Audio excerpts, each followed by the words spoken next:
दिल्ली's my home, सारे रंग हैं, सारे संग हैं, सलामत रहे, तू रोशन रहे, है सबकी दुआ दिल्ली। इतिहासकारों का मानना है कि दिल्ली दुनिया की सबसे ऐतिहासिक शहरों में से है। ऐसा कहते हैं कि दिल्ली की उम्र 5000 साल से भी ज्यादा है और इस समय में दिल्ली 11 बार बनी और ध्वस्त की गई। लेकिन हर बार दिल्ली ने अपने घावों को भरा, अपने कपड़ों से धूल को झाड़ा और एक बार फिर अपना सर उठाया। दिल्ली के इसी जज्बे को हम सलाम करते हैं इस शो में, जिसका नाम है दिल्ली दिल से। मैं हूं मिनी माथुर और मैं आपको मिलवाऊंगी दिल्ली की कुछ बेहद ही खास और दिलचस्प हस्तियों से। आज हमारे साथ है हिंदुस्तान के मीडिया की एक बहुत ही नामी गिरामी शख्सियत, जिन्होंने अपना टेलीविजन डेब्यू 1974 में यानी करीब 40 साल पहले किया था। ये है anchor, political commentator, election analyst, producer और director Padma Shri Vinod Dua ji. Vinod ji, thank you for joining us on the show. इससे पहले कि मैं आपसे कुछ सवाल पूछूं, I must tell you that it's an honour to be sitting next to you. I have literally grown up seeing you do your stuff और हम बस कोशिश ही कर सकते हैं कि आपको एम्यूलेट किया जाए। So nice of you. Thank you for being here. Really nice of you. Really अच्छा, विनोद जी, जब आपने अपने करियर की शुरुआत की कुछ 40 साल पहले, तब ये सैकड़ों चैनल्स और सैटेलाइट इन्वेजन नहीं हुआ था। तब बस एक ब्लैक एंड वाइट चैनल होता था, दूरदर्शन, गवर्नमेंट कंट्रोल्ड। तो ब्रॉडकास्ट जर्नलिज्म में जितने भी चेंजेस आए हैं, जो भी बदलाव हुए हैं, वो तो आपने बहुत ही क्लोजली देखे होंगे। क्या फीलिंग्स हैं आपके इस बदलाव के बारे में? कुछ अच्छे हैं, कुछ बुरे हैं, but let's have your take on it. पहली बात तो ये है कि मैंने अपने करियर की शुरुआत 74 में नहीं की। मैं तब स्टूडेंट था, राइट। यूनिवर्सिटी में पढ़ता था, बी ऑनर्स अंग्रेजी में कर रहा था। लेकिन जब हिंदी वाले यूथ प्रोग्राम देखे तो उनके एंकर्स मुझे ऐसे लगे कि जैसे सबके दिल टूटे हुए हैं और उनकी गर्लफ्रेंड उन्हें छोड़कर चली गई है और मैं डिबेट्स वगैरह किया करता था। तो it became an extension of my extra curricular activities. जो बदलाव की जहाँ तक आपने बात कही, पहले तो सिर्फ सरकारी टेलीविज़न था, बाद में वो दूरदर्शन बना। Earlier it was an attached office of all India radio. I see. फिर ये दूरदर्शन बना और तब ये नेशनल लेवल पे भी नहीं था। फिर दिल्ली था, फिर अमृतसर हुआ, फिर बॉम्बे शुरू हुआ, अलग अलग सेंटर सारे शुरू हुए। तो फिर धीरे धीरे जब खबरों की शुरुआत सही मायनों में जो हुई 1992 में, जो प्राइवेट, मैंने एक प्रोग्राम प्रोड्यूस किया, उसका नाम था न्यूज़ लाइन। प्रमोट किया उसको आनंद बाजार ग्रुप ने और उसके एंकर थे मेरे दोस्त एमजे अकबर। राइट। ठीक है। तो news line was the first attempt at non governmental current affairs sponsored magazine. दूसरा अटेम्प्ट जो प्राइवेटाइजेशन ऑफ न्यूज़ था, देन ये इंडिया टुडे ग्रुप के लोग दे कॉन्टेक्टेड मी और तब टीवी टुडे शुरू किया हमने। न्यूज़ ट्रैक नाम की जो मैगजीन थी उसकी डमी मैंने बनाई थी, पहली टीम मैंने रिक्रूट करी थी। तो वो न्यूज़ ट्रैक दूसरा अटेम्प्ट हुआ, गैर सरकारी, प्राइवेटाइज्ड इंफॉर्मेशन। यस, हाँ, गैर सरकारी। 1999 से 2000, 2001, 2002 ये टाइम था जब ये सारे न्यूज़ चैनल्स आए हैं। तो ये भी बहुत ज़्यादा पुराने नहीं हैं। सो आपने काफ़ी बदलाव देखे होंगे on how news was then, और अब खबरों का सिलसिला जो है और एनालिस्ट जो न्यूज़ एनालिसिस है वो किस प्रकार चलाया जाता है। What are your views on that? भाई मेरा व्यू बड़ा सिंपल है कि आजकल जो चल रहा है उसे अंग्रेज़ी में मॉक पार्लियामेंट्री कॉक फाइटिंग कहेंगे। कि जैसे आपने रुदाली नाम की फिल्म देखी होगी, बिल्कुल। जो प्रोफेशनल रोने पीटने वाली होती हैं, मोनर्स जो होती हैं, व्हीलर्स, चेस्ट बीटर्स। मैं रोज़ शाम को वही रुदालियाँ देखता हूँ अलग अलग न्यूज़ चैनल पे। 6 विंडो बनी हुई हैं, उनमें वही रुदालियाँ हैं। आप उनको इस चैनल पे बुला लो, दूसरे पे बुला लो, किसी टॉपिक पे बुला लो, वो आकर रो पीट कर चली जाएंगी। हमारी निगाहों में ये टेलीविज़न नहीं है। जो टेलीविजन प्रोग्राम विनोद दुआ को हिंदुस्तान के हर घर में ले आया वो था Sunday morning family magazine show आपके लिए, जो कुछ 1981 से लेकर 1984 तक चला था, राइट? इस शो का सफ़र कैसा रहा? संडे मॉर्निंग 1 घंटे का प्रोग्राम था। तब कमलेश्वर थे एडिशनल डायरेक्टर जनरल दूरदर्शन के, और तब ये फैसला किया गया कि संडे मॉर्निंग का एक प्राइम टाइम बनाया जाए। तब ये सीरियल शुरू नहीं हुए थे, रामायण या महाभारत, ये तो 85 में आए, बाद में 85-86 वगैरह में। तो जब ये तय हुआ कि ऐसा फैमिली मैगजीन प्रोग्राम तैयार किया जाए, so the choice came to me. तो आप अपनी स्टोरीज खुद सोर्स करते थे एंड यू वर? नहीं, उसमें एक तो बाबा पापा कार्टून फिल्म वो बाहर से आती थी, उसमें एक आध और फिल्म थी वो भी बाहर से आती थी। अच्छा, फिर उसमें स्किट्स जो थी, स्किट्स वो जो लोकल हमारे आर्टिस्ट थे, बड़े टैलेंटेड थे, they used to perform. हाँ, they used to perform, they used to do their own skits, we used to approve, then we used to get singers also and good singers who used to come and sing, जो गाते थे उसमें complete family and the first family entertainment show। उसमें report भी होती थी कुछ। तो 1 घंटे का पूरा प्रोग्राम था आपके लिए नाम का भैया। वेल आजकल तो सेलिब्रिटी इंटरव्यूज का बोलबाला है और मिनिस्टर्स तक को सवालों के कटघरे में खड़ा करना एक आम बात है। लेकिन ये एक पहल थी जो विनोद जी ने 1985 में जनवानी नामक एक प्रोग्राम से की थी, जहां आम आदमी जो है वो मिनिस्टर्स से सवाल कर सकते थे। इसका आइडिया आपको कैसे आया और कैसा रहा ये एक्सपीरियंस? Was it easy? देखिए ऐसा था, उसके लिए उससे पहले मैं इलेक्शन एनालिसिस कर चुका था 84 में, जब राजीव गांधी प्राइम मिनिस्टर बने थे। तो जी 85 में ये शुरू हुआ था और मुझे अच्छी तरह याद है 10 मार्च 1985 को पहली रिकॉर्डिंग थी और Rao Birendra Singh was the first guest. जो मुझे ब्रीफ दिया गया था वो ये था कि मंत्री जी बैठे होंगे, लोग होंगे, वो उनसे सवाल पूछेंगे, वो जवाब देंगे। तो मेरे जहन में पहली बात ये आई कि प्रेस कॉन्फ्रेंस और कोर्ट मार्शल दोनों का फॉर्मेट एक ही है। बिल्कुल, प्रेस कॉन्फ्रेंस में एब्सोल्युटली वो प्रवचन दे सकते हैं और लोग सुन सकते हैं जी, और फिर अपना सवाल निर्मल बाबा की तरह हम पूछ सकते हैं। और कोर्ट मार्शल में ये है कि चलो भाई अब हमने तुमसे सवाल पूछने हैं, जवाब दो। करेक्ट। तो मैंने कहा इनके जहन में शायद प्रेस कॉन्फ्रेंस है, कोर्ट मार्शल में खुद बना दूंगा इसको। और जब शुरू हुआ तो उसकी पॉपुलैरिटी ऐसी हुई और फिर जो प्रोड्यूसर थे वो भी मतलब उनको भी ऐसी अच्छा लगा। आजकल की जो युवा पीढ़ी है जो ब्रॉडकास्ट जर्नलिज्म और पॉलिटिकल जर्नलिज्म में आना चाहती है, उनके लिए आपकी क्या सलाह होगी? भाई पहली बात तो ये है कि जनरल प्रैक्टिशनर्स के दिन खत्म हो चुके हैं। You have to be a specialist. Not only that, I mean you have to know your job. आज के दिन जो अच्छे जर्नलिस्ट माने जाते हैं, और वाकई जो अच्छे जर्नलिस्ट हैं वो 24/7 जर्नलिस्ट हैं, 24 घंटे में वो 24 घंटे जर्नलिज्म करते हैं। दूसरी बात, उनका रिसर्च इमैक्युलेट होता है, बढ़िया रिसर्च करते हैं। मैं सिर्फ अच्छे जर्नलिस्ट के जो टॉप पर हैं उनकी बात करूँ टेलीविज़न के, वो आउटडोर भी अच्छी तरह से संभालते हैं, वो इंडोर भी अच्छी तरह से संभालते हैं। अच्छे जर्नलिस्ट हैं ये। पहली सलाह तो ये कि जनरल प्रैक्टिशनर के दिन बीत गए हैं। दूसरी बात है कि अगर आपको जर्नलिस्ट बनना है तो आपको जर्नलिस्ट ही बनना, फुल ब्लडेड जर्नलिस्ट बनना है आपको। There is no half measures. हाँ, मतलब आप रीडर नहीं हैं, मतलब आपको सब्जेक्ट को भी जानना है, उसकी हिस्ट्री भी जाननी है, उसके जो मुख्तलिफ पहलू हैं उसको भी जानना है। अब देखिए मेरा ये I will be completing almost 39 years in November. You are as good और as bad as your last show. अभी भी मतलब हर टेलीकास्ट से पहले, हर रिकॉर्डिंग से पहले 10 सेकंड मेरा दिल धड़कता है। That's the sign of a really good person at work. Well, आप खाने पीने के भी बहुत शौकीन हैं और आपका जो शो है जायका इंडिया का वो आप होस्ट करते हैं। You go to wonderful places to eat. तो आपको क्या ज़्यादा मज़ा आता है? What do you prefer, these तेज तरार पॉलिटिकल शोज या फिर सॉफ्ट स्टफ लाइक दिस? देखिए जब ये शो शुरू किया था जी बहुत लोगों ने कहा क्या सर आप कहाँ इलेक्शन एनालिसिस करते हो, कहाँ सड़क पे खड़े होके। मैंने कहा आपको समझ में नहीं आएगी अभी। फूड इज़ पॉलिटिकल, उसी को लेकर सारा झगड़ा है पूरी दुनिया में, उसी को लेकर सारी पॉलिटिक्स है। Good way of looking at it. हाँ, पहली बात तो ये है। दूसरे, इट्स नॉट फूड अलोन। आप जब किसी नए शहर जाएंगी या कोई भी जाता है नए शहर में, आप क्या करते हैं जाकर वहाँ? एक तो अपने लोगों से मिलते हैं, दोस्त रिश्तेदारों से अगर हों तो, और फिर खाना खाने वरना की जगह शहर देखते हैं और अच्छी जगह पे खाना खाते हैं। मैं वही आपके लिए करता हूँ। This show is not scripted, इसकी कोई स्क्रिप्ट नहीं होती, मुझे खुद नहीं मालूम होता मैं क्या बोलने जा रहा हूँ। 2 यूनिट्स होते हैं मेरे साथ, उनको पूरी इंस्ट्रक्शन के जस्ट फॉलो मी। मतलब मेरा कुछ नहीं पता होता मैं किधर मुड़ जाऊँगा चलते चलते, कहाँ रुक जाऊँगा, क्या बोल दूँगा। मैं आपको जगह दिखाता हूँ और अच्छी जगह खाने की दिखाता हूँ। तो ये सिर्फ खाना नहीं है। I am using the tools of social anthropology to give you a vicarious trip to that city. जाहिर है आप इतने फूडी हैं, आप रूट्स में जाके नए खाने और पकवान ढूंढ के लाते हैं। दिल्ली में ऐसी कौन सी जगहें हैं जो आपकी फेवरेट है, जो हमारे व्यूअर्स को भी पता चलनी चाहिए? कौन से ऐसे गड़े खजाने हैं जो हमें नहीं पता? देखिए मैं दिल्ली पे काफ़ी प्रोग्राम किए मैंने जायका में, और दिल्ली तो मतलब शुरू से ही माइग्रेंट टाउन रहा है। यहाँ पर आपको कायस्थ क्विजीन मिलेगा जो रेस्टोरेंट्स में नहीं मिलता, घरों में मिलता है। मैंने उस पर भी एक किया। यहाँ पर आपको मुगलाई क्विजीन मिलेगा वॉल सिटी का, वॉल सिटी पे अलग से किया मैंने।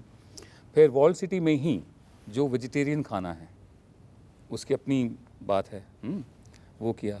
अच्छा, फिर जो रिफ्यूजीज पंजाबी आए उनका जो खाना एब्सोल्युटली फैंटास्टिक है, उनका खाना जो है उस पे किए काफ़ी सारे, वो खाना सब जानते हैं वो। फिर जो बंगालीज आए रिफ्यूजीज, जैसे Chittaranjan Park, EPDP, East Pakistan displaced people society, नाम उसका असली ये है। हाँ, अच्छा, उनका खाना चितरंजन पार्क में अलग बंगाली कुजीन पूजा के टाइम पे और खिल के बाहर आता है, एकदम आता है बाहर, ठीक है ना। अच्छा, फिर उसके अलावा जब टिबेटन्स आए यहाँ पर, टिबेटन्स का खाना अलग से है। मोमोज, थुकपास, वो सारा राजेंद्र प्लेस के आसपास, राजेंद्र प्लेस के आसपास और जमुना के किनारे किनारे, अब ये मजनू का टीला पर, अच्छा, अगर आप देखें जी, तो वो है। अब जो अच्छी बात हुई है कि दिल्ली में ईटिंग जॉइंट्स बहुत ज़्यादा हो गए हैं हाँ, और बड़े अच्छे अच्छे हो गए हैं, इंटरनेशनल ईटिंग जॉइंट्स भी हो गए हैं, सारे फ्लेवर्स यहाँ मिलते हैं। आपके फेवरेट्स में से कौन से हैं? मेरा पैलेट एकदम देसी है, हम्म, मुगलाई और पंजाबी, और कह सकते हैं कि मतलब जो वेजिटेरियन फूड जो पुरानी दिल्ली का, मेरा पैलेट वो है। तो अगर मेरे सामने चॉइस हो सूफले हो और देसी घी की जलेबी हो, मैं जलेबी की तरफ। Okay, I don't blame you for that. वैसे विनोद जी की जो फैमिली है वो डेरा इस्माइल खान को बिलोंग करती है और भारत पाकिस्तान के बंटवारे के समय उनकी जो फैमिली थी वो अपना घर बार सब कुछ छोड़कर दिल्ली आ गई थी। तो उस समय तो शायद तब तो आप नहीं थे, आप तो दिल्ली में ही पैदा हुए हैं, लेकिन उस समय की कहानियाँ आपको फैमिली से काफ़ी सुनने को मिलती होंगी, हमारे साथ थोड़ा शेयर कीजिए। देखिए, एक मज़हब के बुनियाद पर एक नया मुल्क बना जी, और हम मुसलमान नहीं थे, तो हमें यहाँ आना ही था। जी। Massive biggest migration in history भी कहा जाता है उसको, ठीक है ना। तो उस ढंग से हम विक्टिम बने कि सब कुछ छोड़ छाड़ कर आए, हमारे पेरेंट्स जी। बने बनाए घर सब कुछ छोड़ छाड़ कर आए और यहाँ से स्क्रैच से स्टार्ट किया एकदम। जी। तो मैं जब पैदा हुआ था तो नबी करीम नाम का इलाका है शीला सिनेमा के पीछे पहाड़गंज में, तो वहाँ मेरे पेरेंट्स एक कमरे में रहते थे। which was like a resettlement colony. No, It slum, wasn't. It was a slum. Virtual slum. अच्छा, एक कमरा, कमरे के बाहर नाली, नाली के ऊपर एक तख्ता बिछा के मेरी माँ वो किचन करती थी, कमरे में खिड़की भी नहीं थी, वहीं पर रहते थे। फिर मैं 1 साल का भी नहीं हुआ था, हम चले गए जंगपुरा भोगल रिफ्यूजी कॉलोनी। नीचे दुकान, ऊपर मकान, मकान में एक कमरा, एक रसोई और कॉमन टॉयलेट्स। ओके, फिर हम शिफ्ट किए दूसरी रिफ्यूजी कॉलोनी किंग्सवे कैंप के नज़दीक हकीकत नगर, खालसा कॉलेज के सामने, दिल्ली यूनिवर्सिटी माल रोड पे। हमने वो देखा जब बिजली भी नहीं हुआ करती थी, जब मटके से हम पानी पीते थे, जब आप समझ सकते हैं जब बिजली ना तो फ्रिज वगैरह कुछ नहीं होगा। तब शेयरिंग बहुत ज़्यादा थी क्योंकि ज़िंदगी एक तो इंडोर नहीं थी, एयर कंडीशन नहीं थे, कंप्यूटर्स नहीं थे, टेलीविज़न नहीं था, तो हम आउटडोर हुआ करते थे सारे। तो उसमें जो बॉन्डिंग्स हमारी बनी, they were solid. They were solid and still remain. मेरे बचपन के दोस्त अभी तक मेरे साथ हैं, 2-1 चले गए, ठीक है, मतलब बट बाकी सब तमाम लोग वो मेरे साथ हैं। कॉलेज के दोस्त मेरे साथ हैं अभी भी। तो एक तो बॉन्डिंग बहुत ज़्यादा इस तरह से हुई कि हम आउटडोर हुआ करते थे। दूसरे शेयरिंग बहुत ज़्यादा हुआ करती थी। तीसरा ये था कि जैसे एज रिसेंट एज 1976 दिल्ली में बाढ़ आई थी, तो जनकपुरी से, तिलक नगर से, वहाँ से लोग आ रहे हैं, ट्रकों में खाना ला कर दे रहे हैं। ये जो पूरा पैराडाइम शिफ्ट हुआ दिल्ली का, ये 90s में हुआ जी, कि भला उसकी गाड़ी मेरी गाड़ी से ज़्यादा बड़ी कैसे। दिल्ली को आपने अपनी आंखों के सामने बदलता हुआ देखा है। और ऐसे कौन से चेंजेस हैं जो आपने अपनी आंखों से देखे हैं which have made Delhi a better place to live in? Delhi इस वक्त जैसी है बहुत अच्छी है, पहले ऐसी नहीं थी। एक तो मेट्रो से ज़िंदगी बहुत आसान हुई है लोगों की, जो मेट्रो से कम्यूट करते हैं। मैं आपको बताऊं, कई दफ़े मैं भी करता हूं, मैंने कार्ड बनवा रखा है, तो मेरा ड्राइवर घर से निकलता है गाड़ी लेके मेरी, वो राइट मुड़ जाता है, मैं लेफ़्ट मुड़ जाता हूँ पैदल। एक मेट्रो स्टेशन मेरे घर के नज़दीक है, एक्सचेंज स्टोर पे 8-10 मिनट का वॉक है। तो मैं वहाँ से लेकर पहले बोट क्लब तक जाया करता था, उसके बाद तो काफ़ी अर्सा हो गया अब इस्तेमाल के हुए। मैं पहले पहुँच जाता हूँ और वो 10 मिनट बाद में पहुँचता है मेरा ड्राइवर। तो मेट्रो से एक तो लोगों को आसानी हुई है। मेरी बड़ी बेटी मॉडर्न स्कूल की पढ़ी हुई, सेंट स्टीफेंस कॉलेज, फिर लंदन स्कूल ऑफ इकोनॉमिक्स, वो मेदांता मेडिसिटी में साइकोलॉजी काउंसलर 4 साल उसने काम किया। उसके लिए गाड़ी है, लेकिन शी ऑलवेज प्रेफर्ड मेट्रो, जो अच्छी बात है मेरे लिए। जी, there are so many happy places which have come up. yep, let's talk about that. हाँ, मुझे अच्छा लगता है, मतलब शॉपिंग मॉल, जी, I like walking in the mall. you like shopping malls? वाह, मैं मुझे इंफ्रास्ट्रक्चर के ऊपर आने ही वाली थी, आपने पहले मॉल्स कह दिया। हाँ, मैं आपको बता रहा हूँ जो मुझे अच्छा लगता है। देखिए, हमारा ज़माना क्या था, जब हम छोटे थे तो गाने भी बड़े थके हुए होते थे, दिल टूटे हुए दिल के गाने होते थे। अब विनोद दुआ 7th बी में पढ़ते हैं, निक्कर पहनते हैं, बारिश आ गई, असेंबली हॉल में होगी, चलो जी, हॉल में असेंबली हुई तो टीचर ने अनाउंस किया विनोद दुआ 7th बी अब गाना सुनाएगा। अब विनोद दुआ 7th बी खड़े हो गए, निक्कर पहनी हुई है और वो गा रहे हैं, आंसू भरी हैं ये जी, गाने ही ऐसे होते थे। Today's songs are joyous, places are joyous, alright, लोगों को अच्छा लगता है घर से बाहर, आउटिंग के बहुत ज़्यादा मौके हैं, जगहें हैं। पहले सिर्फ इंडिया गेट लॉन्च हुआ करते थे। जी, I like that. Cinema halls हैं छोटे छोटे, मतलब going to see a movie has become a pleasure now. छोटे छोटे cinema hall, going with your family और with your friends is a जी। प्लेजर। जी, तो ये अच्छे लगता है मुझे बहुत। Not just that, I mean अगर आप हैप्पी जॉयस प्लेसेस की बात करें, म्यूजिक की बात करें, तो आप कल्चरल शोज जो हैं वो आम आदमी के रीच में भी हो गई हैं, जैसे कि म्यूजिक इन द पार्क है या फिर जहान खुसरू है, या दिल्ली में बहुत सारे ऐसे कल्चरल कोई शक नहीं इसमें। फेस्टिवल्स। तो क्या आपको लगता है कि now we can truly call Delhi the cultural melting pot of the country? जो सीन लेट 70s में था कि थिएटर का सेंटर सिर्फ मंडी हाउस था, जी तब ये चर्चा होती थी कि theatre should go to people instead of expecting people to come to theatre. जी। अब ये है कि मंडी हाउस नहीं है सिर्फ, अब हैबिटेट भी है, चितरंजन पार्क में भी हैं लोग। मैं अभी देखने गया, कुछ प्लेस मैंने देखे पिछले दिनों। I am so happy there is a generational change. हम कभी सोच भी नहीं सकते थे जब हम प्लेस देखते थे कि खुश होकर हू करते नहीं यंगस्टर्स, हाँ हम नहीं, हम तो चुपचाप दिखा करते थे। मतलब people are joyous, people are happy, youngsters. I mean मैं अमीरों की बात नहीं कर रहा हूँ, middle class also they go to see this place, they go for concerts and all and they enjoy it. अभी गंधर्व वालों ने, गंधर्व महाविद्यालय ने अपना क्वायर को री इन्वेंट किया, रीस्टार्ट काफ़ी अरसे बाद शुरू किया दोबारा से, और हम गए सुनने। The number of youngsters over there was amazing. Vinod ji ने अपनी ग्रेजुएशन जो है वो इंग्लिश लिटरेचर में हंसराज कॉलेज से की थी, और फिर दिल्ली यूनिवर्सिटी से आपने मास्टर्स की डिग्री भी हासिल की। तो आइए कॉलेज के दिनों की दिल्ली के बारे में जो बातें हो सकती है वो उनसे करते हैं। चलिए आपको मैं थोड़े फटाफट सवाल पूछती हूँ। आपके कॉलेज की वो दिल्ली आज की कॉलेज की दिल्ली से कैसे अलग है? आज के कॉलेज की दिल्ली जो है उसके पास बहुत ज़्यादा मतलब सुविधाएं हैं, कॉन्सिक्वेंटली बहुत ज़्यादा कंजेशन है। जब हम कॉलेज में पढ़ते थे तो इतनी कारें नहीं होती थी, मोटरसाइकिल गिने चुने हुआ करते थे, कैंपस में शांति होती थी। तो लाइब्रेरी जाया करते थे हम, और कॉफ़ी हाउस हमारा एक वो सेंटर होता था, सेंटर ऑफ द यूनिवर्स। और जगह नहीं थी, कोई पब्स नहीं हुआ करते थे। हाँ, डिस्को ठीक हुआ करते थे बड़े अच्छे अच्छे। मेडन्स होटल में होता था सेंसेशन, ओबेरॉय में होता था तबेला। अच्छा, कश्मीरी गेट पे कार्ल्टन रेस्टोरेंट हुआ करता था, विनोद नागपाल जो हैं उनका। आई सी। तो उनका जो डिस्कोथेक था उसका नाम था ड्रॉप आउट। अच्छा, परफेक्ट। सारे वही इकट्ठे होते थे। तो ये डिस्कोथेक हुआ करते थे, लेकिन दे वर आल्सो क्लास प्रिविलेज। हाँ। मतलब हमें बड़ा, हम सरकारी स्कूल के पढ़े हुए, तो हमें बड़ा वो एहसास कमतरी हुआ करता था कि मतलब हाँ मतलब अंग्रेजी बोलने वाले लड़के लड़कियां वहाँ डिस्कोथेक में जाते हैं। हाँ। और I was not brought up in that culture, dancing was never a part of my upbringing, अभी तक भी नहीं है, ठीक है ना। तो बट ये एक बड़ा होता था मतलब, और हम लोगों का कॉफ़ी हाउस होता था, और हम लोग पॉलिटिकली बड़े एक्टिव थे। 71, 72, 73, 74 very volatile times in Delhi university. तो अब जो है, अब students have more resources, their parents like my age group they have done well, they go to different pubs and different places and they're happy. चलिए, अगर दिल्ली को एक शब्द या एक वाक्य में इनकैप्सुलेट करना हो तो आप क्या कहेंगे उसे? दिल्ली है दिल हिंदुस्तान का, ये तो तीरथ है सारे जहान का, एक फिल्मी गाना है ये, आपको मालूम है?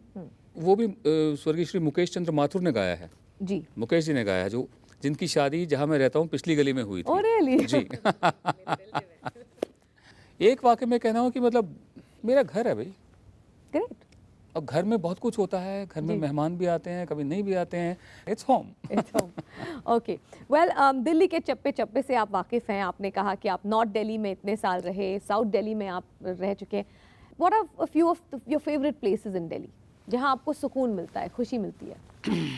देखिए, ऐसा है, जब आप पढ़ाई कर रहे होते हैं या बचपन से लेकर जब आप कॉलेज वगैरह में होते हैं, प्रोफेशनल लाइफ में होते हैं, आप हज़ारों किताबें पढ़ते हैं, लेकिन कुछ चुनिंदा 5-6 किताबें आपके साथ आखिर तक रहती हैं, ठीक है ना। आप हज़ारों लोगों से मिलते हैं, लेकिन लोग जो अपने 30, 35, 40 वही रहते हैं। मतलब मेरी भी अब वो स्टेज आ गई है कि पूरी दिल्ली घूम के, जैसे चप्पा चप्पा आपने कहा, मेरा कुछ रूट्स बंधे हुए हैं जो मेरे फेवरेट जगह हैं। बताइए। एक तो जब मैं घर से निकलता हूँ तो आउटर रिंग रोड लेकर, ठीक है, मुझे IISc जाना ही होता है, इंडिया इंटरनेशनल सेंटर, वो मेरा अड्डा है। Night out with the boys?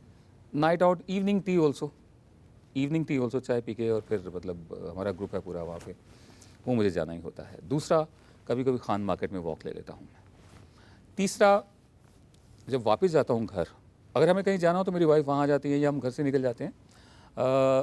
तीसरा, जब मैं घर वापस जा रहा होता हूँ तो वाया दिल्ली यूनिवर्सिटी कैंपस होके जाना है मुझे। जब तक मैं वो रिज की महक ना लूँ, पहाड़ी जिसे बोलते हैं वहाँ पर, बॉन्टा भी बोलते हैं, मेरी मतलब जो जर्नी है मुकम्मल नहीं होती दिन की। तो मेरे बेसिकली यही कोऑर्डिनेट्स हैं। सिविल लाइंस मेरा घर, outer ring road, Khan market, और इंडिया इंटरनेशनल सिनेमा। और कुछ ऐसे मॉन्यूमेंट्स जो आपको बहुत खास ही पसंद है? Monuments I mean Delhi full of सारे ही मुझे पसंद हैं, सारे ही पसंद हैं, लेकिन मैं उनको फ्रीक्वेंट करता हूँ, रोज़ जाता हूँ या महीने में एक आध दफ़े जाता हूँ, ऐसा नहीं है। मुझे ये बड़ा अच्छा लगता है कि मतलब हम खुशकिस्मत है कि जो पहला मुग़ल मॉन्यूमेंट है वो भी दिल्ली में है, और जो आखिरी मुग़ल मॉन्यूमेंट वो है भी दिल्ली में है, वो भी दिल्ली में है। And they are so well maintained. हाँ, they are well maintained. Humayun's tomb पहला और सफदरजंग टूम आखिरी। जी। ये बात और है कि जब सफदरजंग टूम बन रहा था तो उस वक्त मतलब बहुत मुश्किल था दिल्ली से बाहर निकलना भी। दिल्ली से बाहर निकलना बहुत मुश्किल था, लिहाजा जो खाना टूम है निज़ामुद्दीन का, उसके डोम से लाल पत्थर तोड़कर वो सफदरजंग टूम पर लगाया गया। अच्छा, ये मुझे मालूम हाँ, नहीं था। तो उस पर लगाया गया। फिर वो दरबार वाली दिल्ली है, मुझे बहुत अच्छी लगती है, जहाँ दरबार 1911 नॉर्थ दिल्ली में हुआ, वो तो ढका धीरपुर नाम मैंने की नहीं कॉलोनी देखा है। पर मैंने सुना है। हाँ, वहाँ मूर्तियाँ अभी भी रखी हुई हैं, किंग जॉर्ज की मूर्ति हैं, तमाम मूर्तियाँ। अब तो उसको बड़ा अच्छा करने की बना रहे हैं। Now they are building a memorial, right, जहाँ दरबार हुआ था, जहाँ सारे हमारे राजे रजवाड़ों ने माथा टेका था अंग्रेजी बादशाह को, मेवाड़ के अलावा। दैट्स अमेजिंग कि वो अभी तक उसी तरह उसी हाल में है। It's well protected. पहले तो राजधानी वहाँ बननी थी, नई दिल्ली, तो उसका तो फाउंडेशन स्टोन भी ले कर दिया गया था वहाँ पर। लटेन साहब जब आए, उन्होंने कहा कि नहीं, यहाँ नहीं बनाएंगे हम राजधानी। देन रातों रात उस फाउंडेशन स्टोन को उखाड़ कर उसे बैलगाड़ी में डालकर यहाँ रायजीना लाया गया, जहाँ पर अब राष्ट्रपति भवन है, जो वाइस रेगल लॉज। जी। तो वो सारा, वो दूसरी दिल्ली है, कॉलोनियल दिल्ली। अच्छा, दिल्ली यूनिवर्सिटी का जो वाइस चांसलर का ऑफिस है वो वाइस रेगल लॉज होता था। वहीं पर जो अब रजिस्ट्रार का ऑफिस है, वहीं पर लॉर्ड माउंटबेटन ने एडविना को प्रपोज किया था। उसी के नीचे डंजॉन है एक, वहाँ सरदार भगत सिंह जी को रखा गया था। My God, really? It all happened in one place? Yes. Delhi के बारे में अगर कुछ आप बदल सकते तो वो क्या होता? पहले तो मैं आई विल इंश्योर कि एक ऐसा डिसिप्लिन लागू हो कि आप 10 गाड़ियाँ रखना चाहते रखिए, लेकिन पार्किंग आप अपने घर के अंदर, ऐसा घर बनाएं आप। दूसरे, आप किसी भी परिवार को एक दिन में 2 से ज़्यादा गाड़ियाँ ले जाने की इजाज़त ना हो। आप चेंज करके लेते जाइए, पर एक दिन में 2 ही निकले आपके एक दिन में 2 ही निकले आपके पास। हाँ, क्योंकि आज ये हालत हो गई है हमारी कि जब हम चल रहे होते हैं सड़कों पर, आप मेजर आर्टरीज को छोड़ दीजिए, रिंग रोड वगैरह और जो दूसरी सड़कें जो चौड़ी हैं, मतलब इतनी नज़दीक चलती हैं गाड़ियाँ that you can drop a parcel in the next car, अगर खिड़की खुली हुई हो तो। रोड रेज इसीलिए बढ़ती है। हाँ, तो एक तो मैं कंजेशन कम करूँगा। दूसरे, इससे भी ज़्यादा important, I will ensure that if my daughters want to enjoy a full moon night of walk in a garden next door, they should be able to do that. Wonderful. Well, 1996 में BD Goenka award for excellence in journalism और 2008 में पद्मश्री से सम्मानित विनोद दुआ से हमने आज बहुत दिलचस्प बातें की। We had a lot of fun. आशा है आपको भी अच्छा लगा होगा। Vinod ji, thank you so much, आप यहाँ आए। आप सबसे फिर मुलाकात होगी दिल्ली के एक और पहलू को लेकर, दिल्ली के एक और दिलचस्प हस्ती के साथ। तब तक के लिए मिनी माथुर और दिल्ली दिल से की तरफ से अलविदा। Delhi's my home, this is where I belong. हौसले हम में कुछ कर दिखाने के, रुके ना रुके हम, रुके ना रुके हम। सलामत रहे, तू रोशन रहे, है सबकी दुआ।